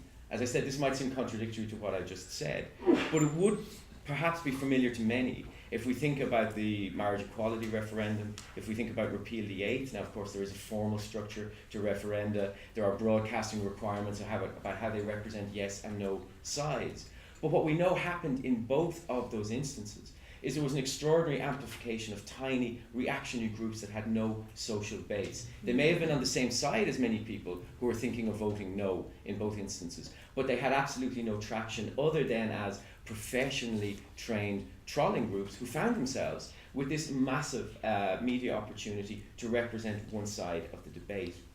Now, why I think this is a wider trend outside of referenda is it's something which is noticeable in a lot of other contexts, which is that a kind of mechanistic notion of balance has come to mean essentially hosting competing claims rather than interrogating them, rather than journalism, if you like, having a role, also an editorial role, a critical role in the veracity of those claims in the first place. And I think there are many structural reasons for this we can get into afterwards that have a lot to do with the fear that journalists have as a kind of middle class cohort of being out of touch, and of course in so improving that they're in touch with the common people, prove how out of touch they are by constantly tacking right and constantly, if you like, platforming and amplifying right-wing opinions and often very reactionary opinions as if these opinions must be what the people out there, the silent majorities, really think. And as you can tell from what I'm saying, I think this is a much bigger dynamic in other countries at the moment, but it is something which is creeping into Irish media. And if I was to say something controversial and provocative tonight, it would be this, that it's really lucky that we have no far-right groups that are mobilising on the streets of Ireland, because if we did, the media's desire and enthusiasm for facilitating those groups would help them to grow in no time at all. There's a really, really worrying treatment of racism as just another topic of debate in the Irish media, that you can have anti-racists and racists debating about whether racism is really, you know, something that has that should have a reality in the society. So to finish up, two points that I think we can kind of debate. One is about the critical literacy, and why I'm really glad this is about critical literacy, because one of the unintended consequences of, if you like, how the Irish media has failed to represent and recognise changes and dynamics and antagonisms in Irish society is that we have a very bad version of critical media literacy at large at the moment, and that's the conspiratorial idea of what the media do. And that's something that we have to be able to combat and mark distance from if we're going to, if you like, have a kind of a critical public critique of what the role of the media should be democratically. The second thing I want to say is that very often at this point academics go, there's the analysis, now the social movements will change everything for us. In the last paragraph, you know, you just kind of write that thing. I think we have a role in thinking and demanding what a different media system would look like, but we also have a responsibility to suggest ways in which they can become realistic public demands. And I think one of the ways we can do that is by focusing on what public service media should be today. There is no reason whatsoever that the modern notion of public service media being vested in one broadcaster as an institution, there's absolutely no reason, particularly in terms of changes in network media, there's absolutely no reason why that model should perdure. And other methods of funding, other methods of making journalism sustainable to a whole range of different media workers, but also activists and others within the society, there's no reason why we can't think of what other models should look like and demand them. Because I think the only way past some of the things we're talking about here is to look for a media system that has a really meaningful radical disunity in it, and that's the only way we're going to reconstruct something, I think, which is a meaningful public culture in Ireland.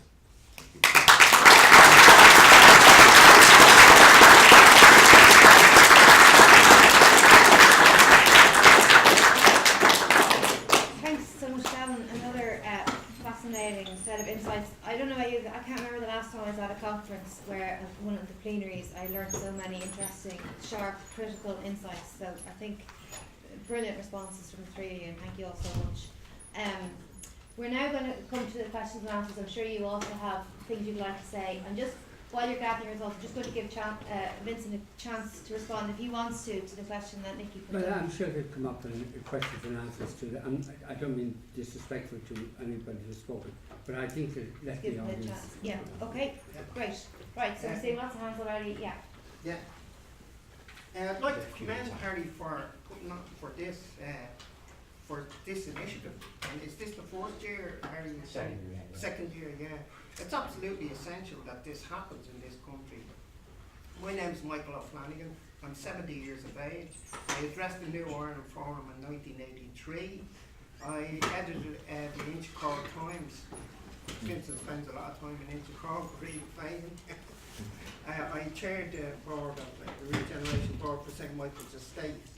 Now, what I want to say is, I produced this book 18 years ago on the media.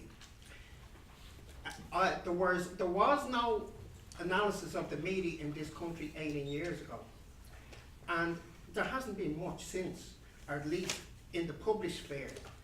It may happen very well in the schools of journalism, but it doesn't happen in the media. The dog doesn't bite dog. The media don't attack themselves, and there is no proper critical published thing of the media. Now,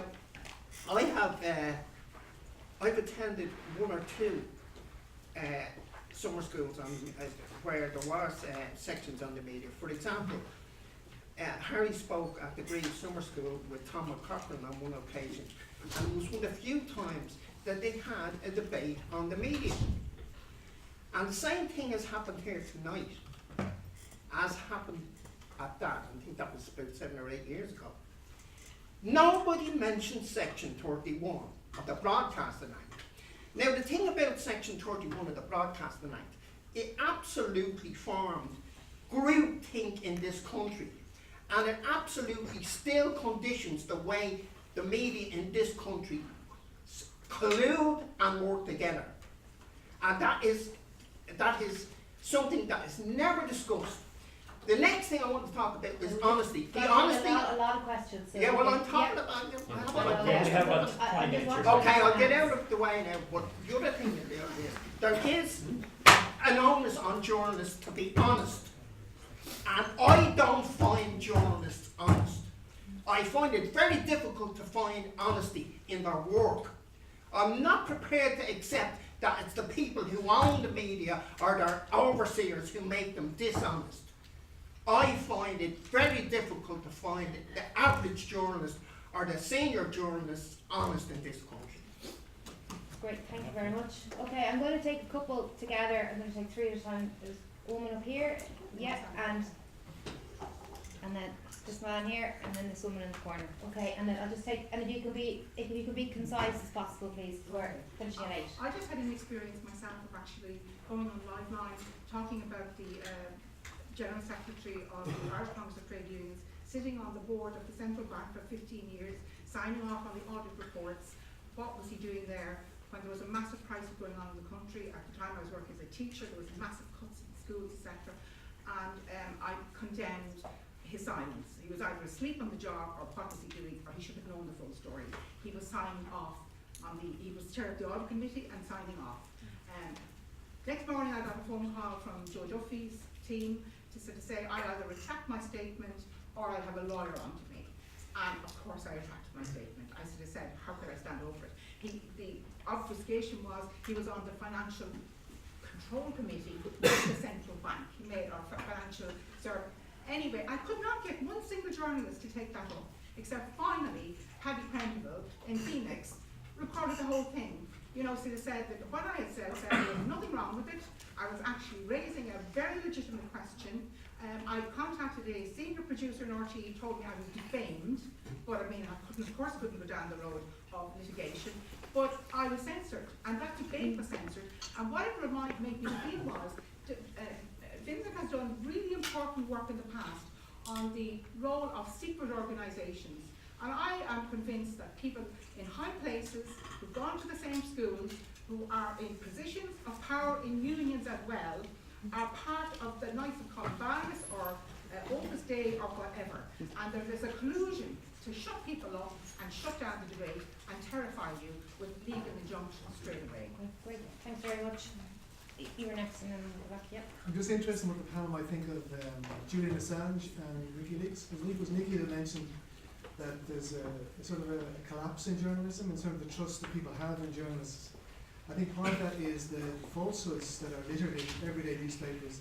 And one of the things about WikiLeaks is they've never published anything that has been shown to be false. I'd just be interested in the panel's view on Julian Assange and WikiLeaks. Great, thanks very much. And then couple of quick things. I love news and all that as a consumer. I'm still going through the bereavement stages over tonight with Vincent Brown being up here. But the thing that just drives me insane is the amount of news. It's the 6 o'clock news, and here is the news. Children might be going to get more diabetes because they might be getting fatter. This might be happening. How many news items are speculation? Even the minister might be going to resign. As against, wait until the minister does or doesn't resign, and then that as a thing. So that's one thing I want to say. And just on the obviously hot topic of the day of the journalist who goes into the embassy in Turkey, and how, like, obviously it is a vital story and of enormous interest, but how different the emphasis on that to the number of children starving because of Saudi Arabia's other foreign policy style things. Great, thanks very much. Okay, we'll just give a chance to the panel to reply briefly, and then I'll take a quick question. Just one last question before we go soon. I just like to say, one thing journalists need to be wary of is when there's a consensus, whatever kind of consensus there is. And an observation I've made from just being here is that there's a consensus here tonight. Now, you know, what we're lacking here tonight is somebody from the media to come here and put forward the position of the media in relation to how things are reported. I mean, we've heard things like there's a conspiracy, you know, people in clubs deciding what's going in the newspapers and what's being reported. And what if this is not really the case? What if there's somebody here tonight who could say, well, I've been at lots of youth conferences, and there's never a consensus. There's arguments about what's gone in, one person putting a view forward. There's no great conspiracy involved at all. It's like, what are people interested in? Also, the work of the media reflect the broader society we live in. You know, because the media are not out there in a vacuum. They are on every day involved in what's going on in the real Ireland out there. And I think his points need to be reflected on. The other thing I'd make about Vincent and the poverty society, he himself would have grown up in the 60s. In the 60s, when I grew up, to be short on this, I was in a class of 56 people. The teacher could hit you with a cane. John McGann was my teacher. He had to leave because he was involved in a divorcee. The Catholic Church was all powerful. Women didn't work outside the home, and so on. So we've made massive steps forward. When you think of the social progress, the position of the Catholic Church is gone completely, and that was because the media highlighted a lot of abuses within the church. So I think, you know, the media deserves some credit, and I think we should remember that. You know, they shine a light. As someone used to say, the job of the media is to comfort the afflicted and afflict the comforted. And I think, you know, when you look back at the media over the last 40 years, given the dominance of the church and the political and trans. We have the point now. Thanks very much. Okay, so would anybody from the panel like to respond before we take one or two more questions? Vincent? Would I like to respond? Yes.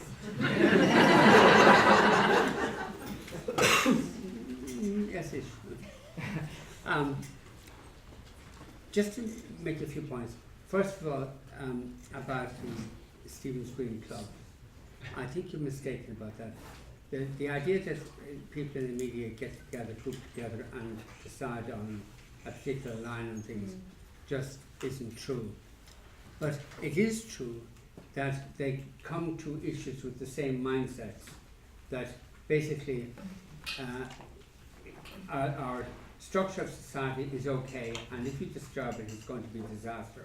And there's no real alternative to what we have at the moment. That is a mindset that prevails throughout the media, but it also prevails throughout society as a whole as well. And that is certainly a difficulty. And the issue of trust in the media is a huge problem. Or is it? Isn't it a good thing that people are distrustful of the media? I think that's so. On the question of the Peter Casey and the debate about travellers on the presidential debate the other night, I thought that's what Pat Kenny did in asking people, would you be happy if a traveller moved in beside you? I thought that was shocking issue to raise, and I was so disappointed that none of the contenders said, well, actually, I'd be happier about living next door to a traveller than I would be living next door to you. Because you squatted on the land of your neighbour, and there was a big court case about it, and my case, I much prefer a traveller. So, Claimed squatting rights. What? Claimed squatting That's rights. right, yeah. But it was such a gratuitous indulgence in bigotry that I thought was really shocking. And the stuff about afflicting, this is what Douglas Gage, with the iconic editor of the Irish Times, used to say. The job of the media was to comfort the afflicted and afflict the comfortable. I think that is absolutely wrong, and is a near-headed thing to say. We shouldn't, just because somebody is comfortable, we shouldn't say, well, fuck them, I'm going to afflict them. There should be issues in which it is right to afflict the comfortable. Like, for instance, Dennis O'Brien. And I just want to tell one story quickly to illustrate my point about being able to write about things that matter in a way that will draw people in. I'll just tell one brief story about the Dennis O'Brien thing. Dennis O'Brien had a fellow called Kevin Phelan, in Omagh, identifying properties in England that Dennis O'Brien could buy and flip and at great profit, rather as the vulture funds are doing here. And this fellow, Kevin Phelan, identified Doncaster Rovers Football Club because it had a stadium in the middle of the town, and the idea was buy the club, move the stadium to outside the town, and sell off the valuable real estate in the middle of Doncaster. That was the plan. So they interviewed. They got a solicitor in England, Christopher Vaughan, to assist them in this, and Dennis O'Brien's father was given the job of negotiating with the owner of Doncaster Rovers Football Club, a fellow called Ken Richardson. Richardson had spent 5 years in jail, having been caught in an insurance scam trying to burn down one of the stadiums in the club. So he was another cowboy. And in the course of the negotiation between, as the negotiation was going on, there was a feud between Dennis O'Brien and Kevin Phelan. And in the course of the negotiation between Kevin Richardson and Dennis O'Brien's father, Richardson produced a copy of a letter that Christopher Vaughan, the solicitor, had sent to Kevin Phelan, outlining Michael Lowry's role in the purchase of the Doncaster Rovers Football Club. And he said, if you don't play ball with me, I'm going to send this to the tribunal in Dublin. Whereupon Dennis O'Brien Sr. went to the London police and reported this fellow for blackmail. This got into the press. The tribunal in Dublin said, oh, we want to get all the documents to do with this thing, so send them to us immediately. And they then employed another firm of solicitors, Carter Ruckin in England, and they came back and said, well, will we talk to the English police? And they couldn't care less whether you send these documents to the tribunal in Dublin or not. And she wrote a letter, Ruth Collard was the name, she wrote a letter to Dennis O'Brien Sr. Dennis O'Brien Sr. got out his pen and stroked through lines in the letter and put in different wording and sent it back to her and said, would you mind redoing the letter because to suggest that, not that the police had an objection, but they did have an objection to this thing. So she said, no problem. So she did it. Kevin Phelan, I'm sorry, just going on a little bit, but Kevin Phelan got pissed off that his ruse in sending the letter to Ken Richardson didn't work, so he sent the copy of this letter to Colin Keane in the Irish Times. It was published in the Irish Times. No fucking problem. What do we do? So the crisis meeting in Dublin. So they paid Kevin Phelan a load of money to say in public that he had forged the letter that Christopher Vaughan read, and then to forge another letter from Christopher Vaughan, omitting everything to do with Lowry, but dealing with the other matters. And they had to pay him a load of money. And also, he had to agree that he'd burn all the documents related to all this matter and related to Dennis O'Brien, and under supervision for Dennis O'Brien's people. And there was a big conflagration at the backyard or back lawn of this fellow Kevin Phelan in Omagh, and they burnt all the documents, but Kevin Phelan actually had copied them all and he had them back to London. Anyway, the tribunal was able to discover all of what I've said, and were able to publish at the end the detail of the letter sent by Ruth Collard to Dennis O'Brien Senior, the stroking out of the lines, the handwritten notes to change the meaning of the letter, and able also to publish the original letter of Christopher Vaughan and the forged letter of Christopher Vaughan. In other words, here they were involved in in forgery, in blackmail, in bribery, and of course massive perjury. And nothing happens. Nothing happens. Now, I think that way of telling the story. The Independent wrote that. I think telling that story, it's a funny story, and it's, and it's a way of telling a story that matters in a way that draws people in, and that's just an example. Anyway, that's.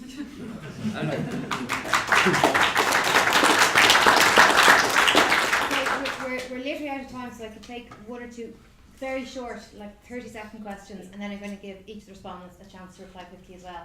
So, okay, in 30 seconds, right? Wait, 2, 3, 4, that's it. Right. Just in light of everything you've said, is there any responsible ways of consuming media that you could recommend, any outlets in particular, or especially in Irish circles, that you would recommend, in light of everything you said tonight? Independent journalism. Independent. Yeah. Not the independent. I want to echo the last question that was asked about Julian Assange and where the panel sits on that. Okay, great. We're going to give him a chance. Yep. Any thoughts on Take Back the City as a movement and how it was represented in the media? I'm sorry? Take Back the City. One minute back. Just a final question, if possible. What the issues that Nikki raised, and thank you all the panelists as well, in relation to living in the age of the consumer-driven media. What is your feel on really that we perhaps live in a also commercially driven age where commerce and marketing dictate what are the issues that will be raised by media? So what are the things? How do you feel about that? Thank you. And the very final 10-second question. I'd like to agree with Gavin about fascism. I think there's sections of the Irish media. If you look back to the 20s, there were editorials in favour of fascism. With Vincent on the Travellers, he left out the state. The racism towards the Travellers would be anyway as bad. If the state wasn't, dealing with people who are nomadic and they wanted to settle so they could exploit the work that they could do. That's great. Okay, thank you very much. Okay, so I know Grace, you wanted to respond earlier, and whether you can manage to answer any of the other questions. No, I just wanted to say I'm sorry I misrepresented what I was saying about the Stephen's Green thing. Both of you kind of picked it up that I was talking about that it was journalists, but it was rather just people in positions of power, the elite, and mostly people who own the papers, so the Dennis O'Briens, and I think, well, yeah, okay, that was just, I just want to say I wasn't talking about groups of editors or whatever. And the kind of the thing that's been raised about WikiLeaks, I think harks back to kind of some points that I was trying to make, that like I think it's good, I think it makes sense, but at the same time the trivialisation comes in then again, or where it can actually be done with very serious issues like sexual assault, and then it becomes that all we're talking about is did Julian Assange assault these people, as opposed to the actual substance of the work that he's done. And just to that woman who was speaking about her experience on Liveline, I think that is something that could be, that I would encourage you to try and write about yourself, and as you're saying about responsible kind of ways of consuming media, like that if you want any support in how to kind of how to navigate the kind of legal implications of writing about it yourself, I'd be happy to help. That's it. Great, thanks. Thanks very much, Grace. I think Nikki wants to respond next. I'd like to respond to the girl down the back. I don't know your name. Could you repeat that question again, please? Sure. Well, you mentioned that we live in the age of the consumer-driven media, but I want to see what what are your thoughts in relation to that? Perhaps we are more living in a commercial driven age where actually commerce and marketing dictate what will be in the media more so than the actual what is in public interest. Okay. Well, we've been embracing capitalism and consumerism since the 1920s, since the Gatsby era. So now we live in an era where it's the neoliberalism is all about capitalism, and we've embraced that, sometimes unbeknownst to ourselves, in platforms such as social media and Facebook, and something that I keep going back to over and over again in my head, and I didn't understand it as a child, but I do now. Thatcher said in the 80s that there's no such thing as society, just the individual and the market. And yes, we are a consumer society, and that we focus more on consuming stuff we don't need. And yeah, we write and we read stories that don't necessarily have interest to the public, but they are of public interest because public is consuming them. So as long as there's a need for it, and as long as there's a market for it, it's always going to be there. I wish it was different. I came in like Grace, coming from a working class background into journalism, thinking that I could change the world. But realistically, unless you change society and the way we think and the way we act, then we're not going to change the world. But we might possibly be able to change the world for people in our communities. And if that works, then that works for me.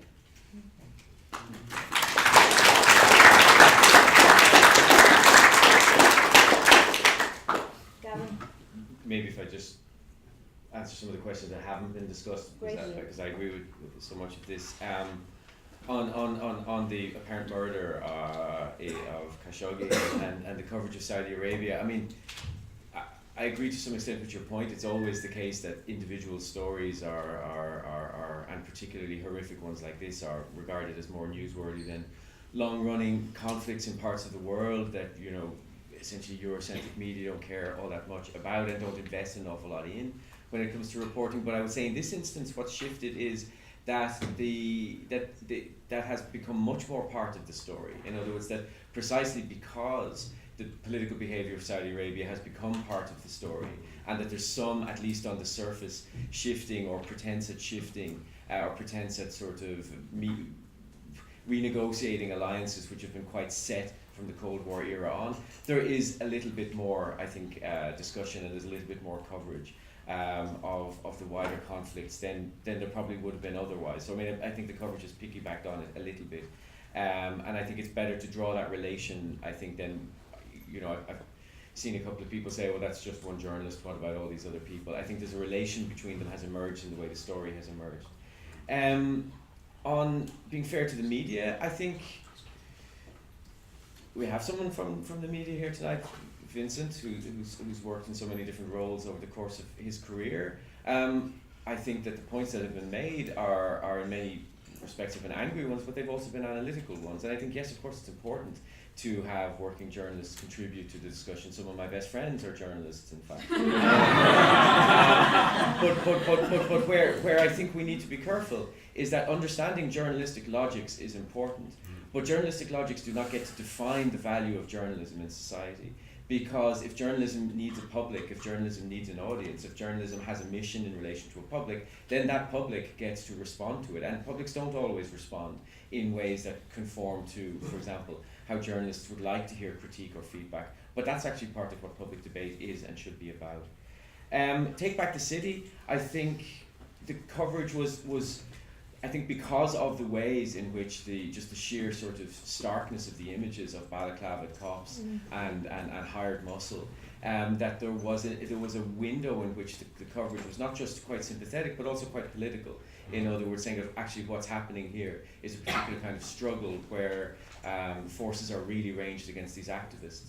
But I think if you look at the way, for example, I looked just very sort of impressionistically at the reporting the next couple of days, it was very clear that security correspondents had been briefed, and it was very clear that security correspondents knew how to explain why they were wearing balaclavas, because, you know, in case of any fire, apparently their hands are fire resistant, because they weren't wearing gloves, right? So all of this went on, but I think there was again, it's what Grace was talking about. There was a sort of sympathy to the idea that people have a grievance, but there's very little room within those frameworks to report and to do justice to the fact that people don't just have a grievance, they have a politics, and they have a politics which is absolutely antagonistic to the way in which, if you like, housing is being reported, housing is constructed as a market good, which just happens to fluctuate, and some people get on the ladder and some people don't. In other words, it's an action which is completely antagonistic to the way that hegemonically, we leave with the word as well, the way in which housing is talked about and the way in which housing is valued in Ireland.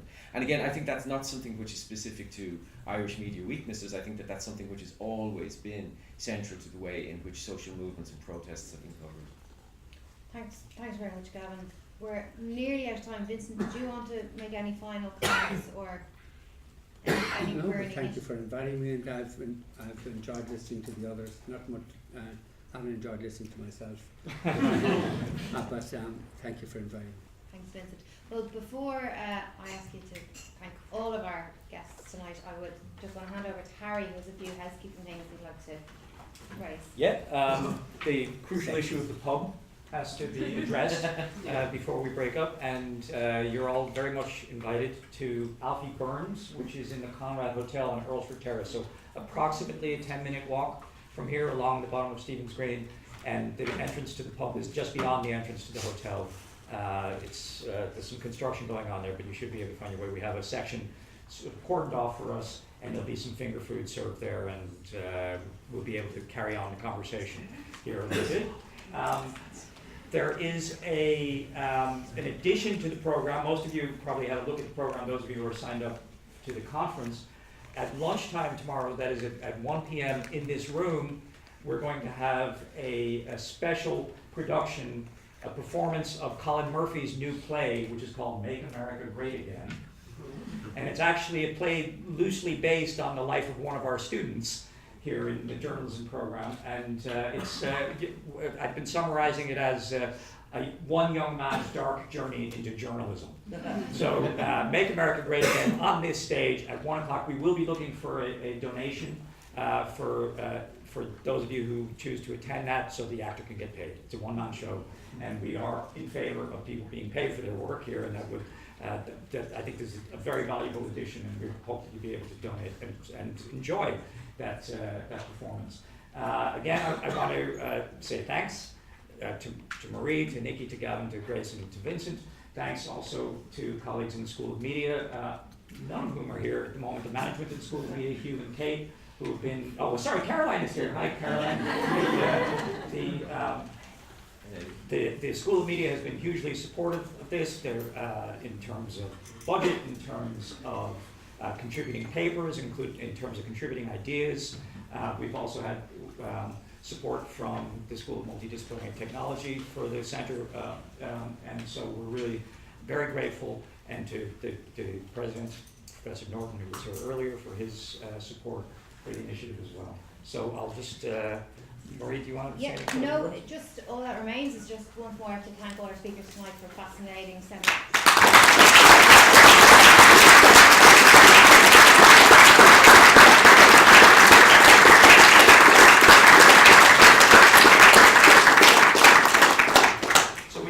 First people into the pub by about 8:30 to make sure we don't space.